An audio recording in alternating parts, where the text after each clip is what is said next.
கார்த்திக்ராஜ். இன்று காமராசர் தினம் கொண்டாடுகிறோம். ஆம், கல்விக்கண்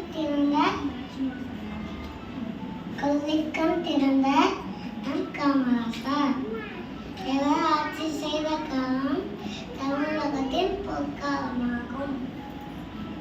இவரை கர்ம வீரர் தென்னாட்டு காந்தி பெரும் தலைவர் பதிக்காத மேதை என்று அழைத்தனர். காமராசர் 10 வருடங்கள் முதல்வர்